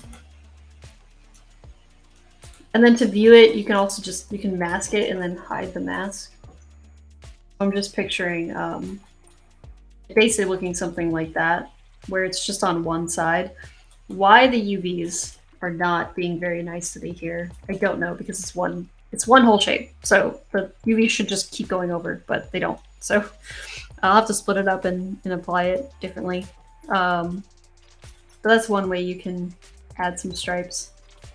Unfortunately, it's driving me nuts that I'd rather just sculpt it because the polygons are being dumb right now. But yeah, the host posted the block out for the Druid. And again, on Gnomon, there's tons of me blocking out, you know, a fox character. I did a chipmunk knight. I did a creature. I think we did a lion next, like a pangolion. I don't remember what else we've done. Oh, we did a robot. Is that all we've done? I think, was this the 5th character? I think this has got to be like the 6th character. Oh, we did the monkeys. That's right. We did both of the monkeys. So like, I knew there was more. But yeah, so it's really about, you know, this is important. It's just getting that silhouette first that feels right. You know, I love that I did this on purpose, that her horns aren't just straight up and down, that they stick out, because when she pulls up her mask, the silhouette of the horns is still there. So even if she pulls down her mask, you know, if she pulls her mask down and wears it, it's still cool because the horns stick out and do all that stuff. But when she also wears it up, we get like a really cool silhouette from that too. So, you know, all your shapes, your fundamental shapes, should be very intentional when you're working on this stuff. I think that's really important. All just goes back to the basics. All right, so now that we got this, again, I'm gonna duplicate this because if she stretches or twists or crouches over, I'm just gonna have to resculpt it anyway. So I'll go ahead and start subdividing.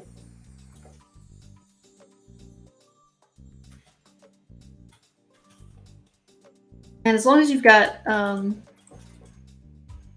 topology here, like I said, this is why I find good topology so helpful. Let's see, I did on that one. How funny.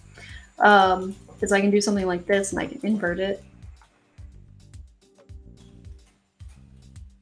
And I can sculpt down and get a seam line really thick quickly.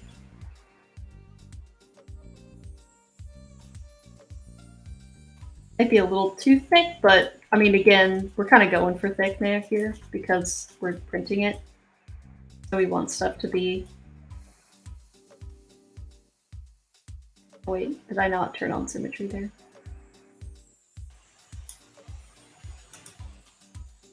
Strong symmetry.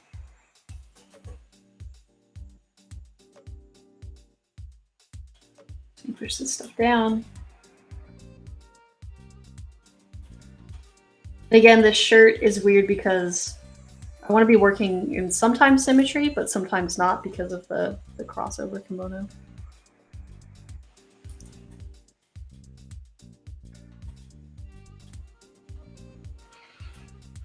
Yeah, see, ZBrush says that the character silhouette looks amazing from different angles, and that's really important when it comes to 3D. That if you're a traditional artist, is a little more difficult because there's a lot of things that you can kind of cheat silhouette-wise in 2D that you can't in 3D. So it's kind of using a different part of your brain to say, okay, how do we make, how do we make this the horns look good from all angles? Why? Oh, this is a good one. If you're starting to sculpt and you have backface mask on and you're like, why isn't it working? Chances are you could have flip normals. Which I do. So I'm gonna flip them. Okay, now I can sculpt. Now I can sculpt. So yeah, so it's super important to note, that in the block-in stages of this stuff, it's all about reading that silhouette, making sure that all that feels correct first before going into, any sort of form of detailing whatsoever.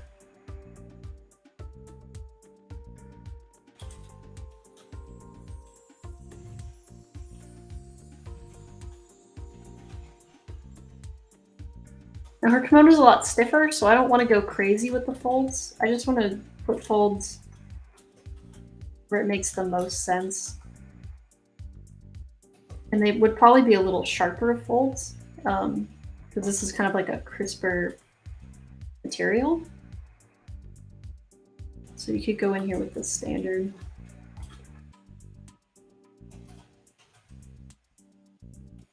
Okay.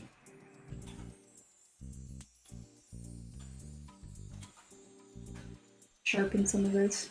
You could also go with the standard, and you can just change the alpha on it to have a little bit of a sharper crease as well. That usually works pretty well.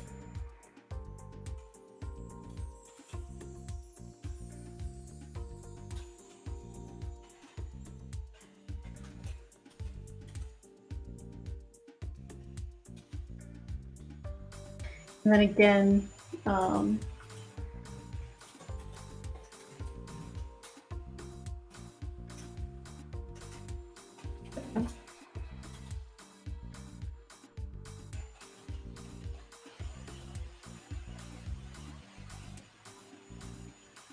this is kind of what I'm picturing for her one side, so it looks similar to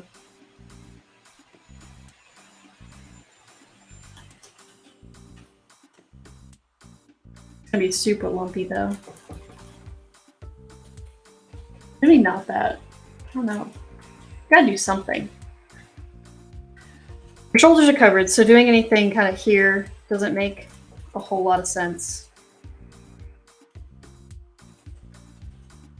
Maybe we can just add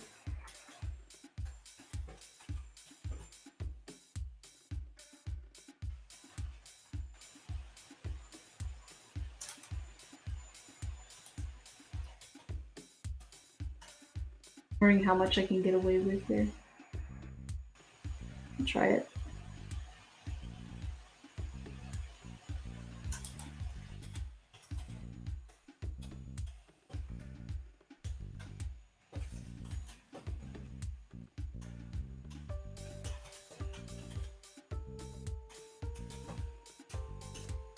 Doesn't want to do the things.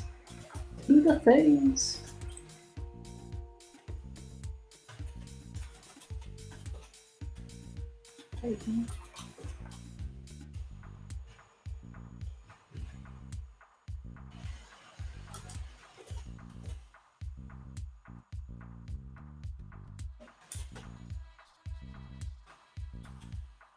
That's been a rough one for some reason.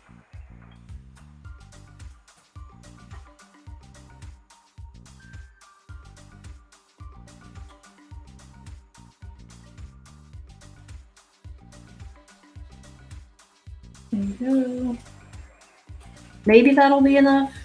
I think it'd be cool if she had something else, but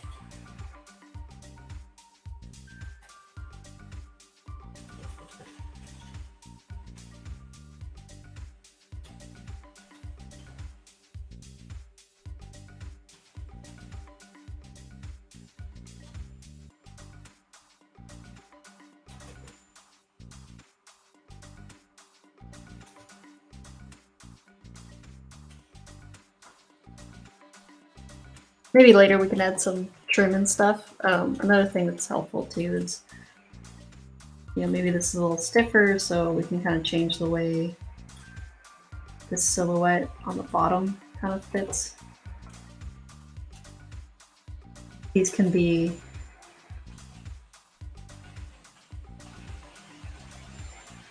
kind of more like a stiff material where there's a bit of a crease that goes down the middle. And kind of do something like that. So that way it has, again, it's just all about like interesting shapes. So it's not like a perfect cylinder, because your t-shirt never is a perfect cylinder. There's always going to be tension or some sort of tightness from somewhere. So with stiffer materials, because this is the point of tension, you know, you're going to get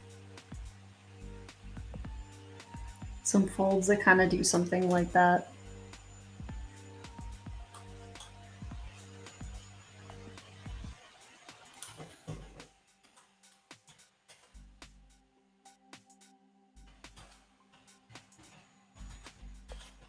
Just a little bit, nothing crazy. But you can see how it now feels like the shoulder is sitting on something, because this is where that tension is coming from.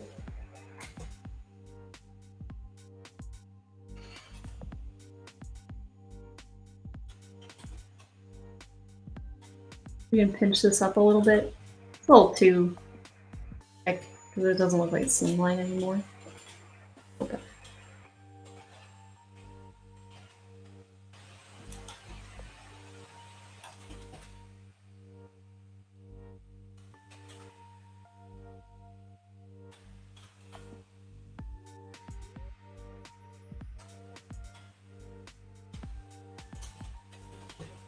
Cool. Let's go ahead, and we don't have too much time, so I'll take the I'll do one thing that's very easy. So I'm going to duplicate this. Oh, I think that's what I meant to do. I wanted these to be blue, actually, because I think it would look cool if it was blue on top of the thing, but don't listen to me right now.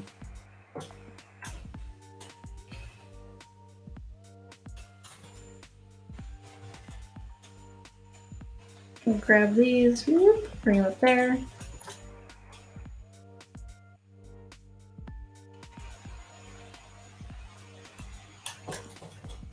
And reuse, reuse, reuse.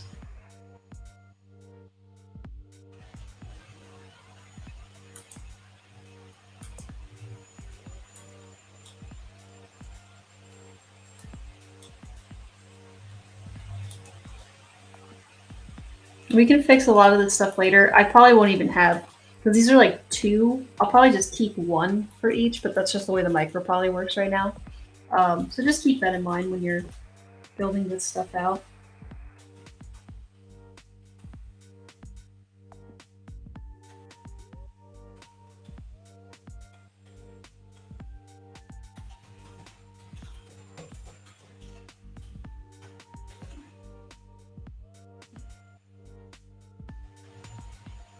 I don't even technically need those wraparounds, so I could get rid of them if I wanted to. Make my life a little more visibly easier. I guess red's not bad, but I don't know why. I was just kind of picturing, I think, some sort of like deeper, like bluish.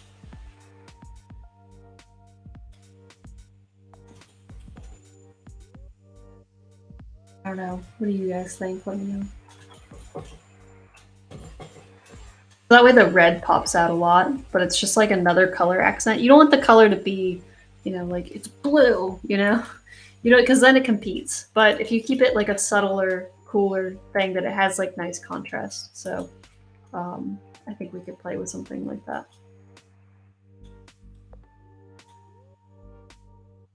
And we'll mirror it even though it looks terrible on that side. Cool, so we'll do that. And then the last thing to wrap up probably is let's play with this Mugiwara.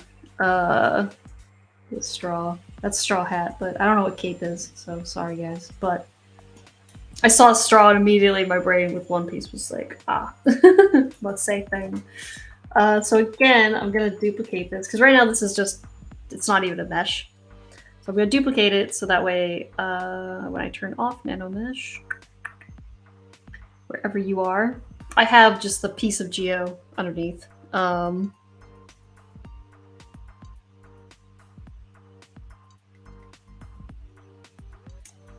Oh, Corey Animates says that I know an art director that will want that full-on blue, and you're not wrong, because they don't know what they're talking about. Look, unless you're Spider-Man or Superman, you can't get away with all red and bright blue and bright red. So now that I have this, now I can say one to mesh. Now I have this, and this is actual full-on mesh. So if I start smoothing this out, you can see that I'm working with real mesh here. And then I just want to make sure that I want to get rid of, because I already duplicated this, is it keeps the polygon that you had underneath it. So I don't need this anymore because I already have a duplicate of it. So I can now delete it. And you can see smooth, that's what it looks like. So I want to go in here and I want to select, oops, these guys. Make sure I have symmetry turned on. And these are a little too stretched, so I'm gonna just semi-carefully, you don't even have to be that careful because it's so simple of geometry, but I'm just gonna make sure that these are all even. So that way they don't grow in size. Because it's a little weird. Knots don't grow in size like this, so it's good to keep, you know, that even feel.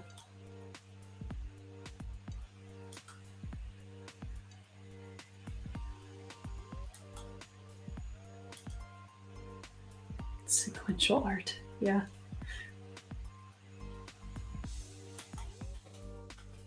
Now, if you ever get into the industry, you will know that people make decisions that aren't the right ones all the time. There we go. That looks a lot nicer. So now we have that. Now what I can do is I'm going to do the move topological. And now I can go ahead and start kind of messing things up because I want there to be some imperfection. So I'm going to turn off symmetry. I'm just going to start moving some stuff in and out. You can start moving some stuff also up and down. And especially on the outskirts here. I'll turn on the focal shift and I'm just going to mask this here so I can make sure that I can grab these fully. And I'll start putting some together, messing some up.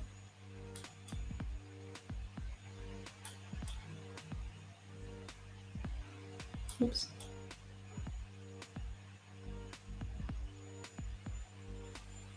I'm just kind of trying to be as random as I can about this, because you don't want there to be a pattern. Don't go in and out, in and out, in and out. Now I want a burger. In and out.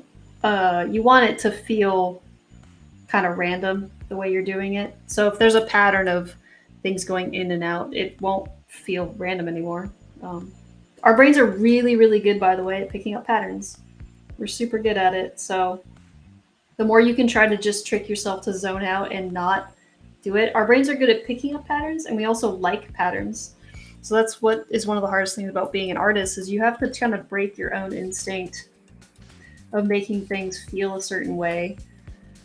You know, a lot of times, this is a really classic one that artists do all the time, is they'll put like damage or, you know, for designs, they'll put things at the halfway point and not even realize that they did, because our brain likes breakup that makes sense.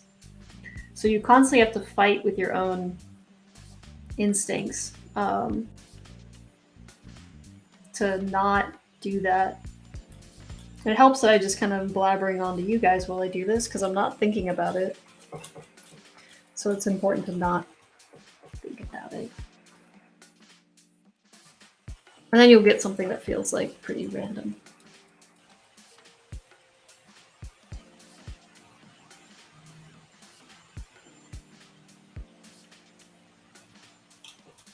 And that gives it a much more interesting silhouette.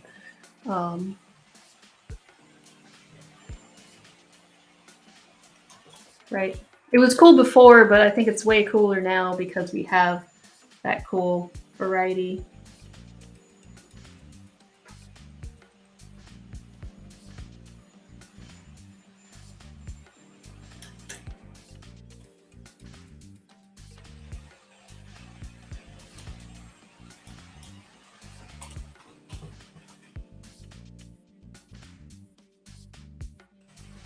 I could try to inflate this a little more.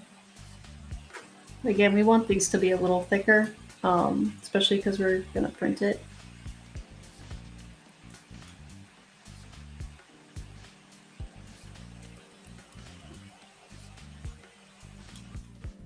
We'll also make sure that the part here, you know, you can see now there's some parts that stick out of it, but we'll just make sure that's always within the range of, yeah, we'll just bring it to where the narrowest one is. We can select that color and make it slightly darker.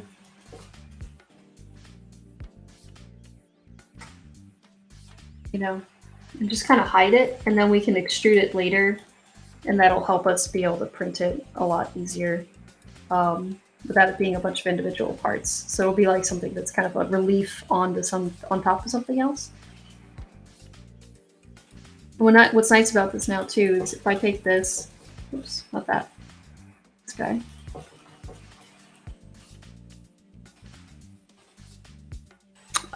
Jared's asking anything to connect to the shoulder piece. I want to add like a little rope that goes across here. So that way it connects and we can kind of tie it off. And that should look pretty nice. We could add that now if you want to. So that's actually pretty easy. By taking this geometry, I can duplicate it. Here, go here, insert edge loop here, not that single. Like that. And then I'll bridge it. Like that. And then I don't need this piece anymore. I can just delete it. Now I can do a mirrored weld. And it depends on how tight you want it, but technically, if you want it to be really tight, you can just do it that way. Crease it, and then turn on that micro poly and pick that same thing.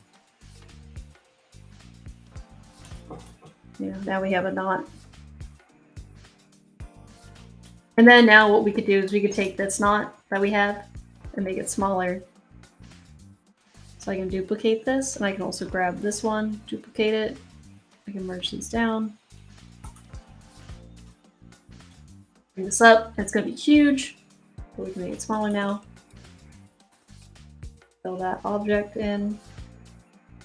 We can kind of put those in there.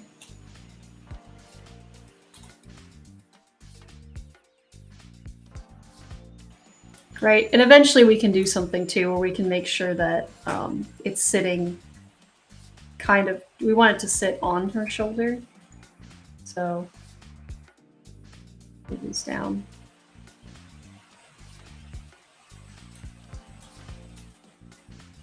Again, this is not subdivided yet, so I can merge it down again with my old piece.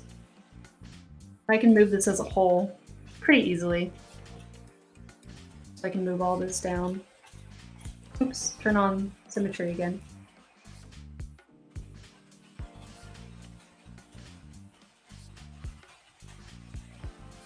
And now that I have more geometry, you can see that, I mean, underneath you can't, but I could easily add some like kind of cool little wavering a little bit to stuff. And I'll just have to add more geometry to compensate for the one underneath. For now, I won't do it, and then I can always move it later, but you can see that you can start to warp stuff and have it look kind of messed up and cool.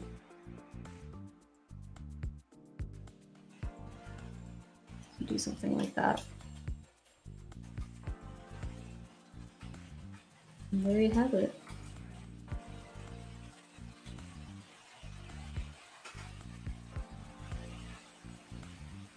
So yeah, that looks a lot better now. It looked cool before, but it's all about adding that extra little step of, you know, coolness to get it to that next level. And save. I think we'll call it a day there. So far, so good.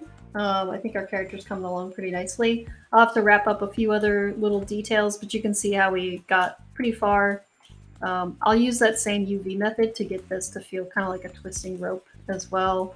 Not too much to do. I might go in and do some more sculpting, obviously, on the fur in the back, but next week you can. Oh, I might add some ropes and stuff. I keep okay. I'm gonna stop talking now because now I'm like, oh, did I'll do this. So I'll do all that fun stuff, and you guys can join me next week when we do our fun and favorite, as always, which is posing the character and getting her into some sort of cool position.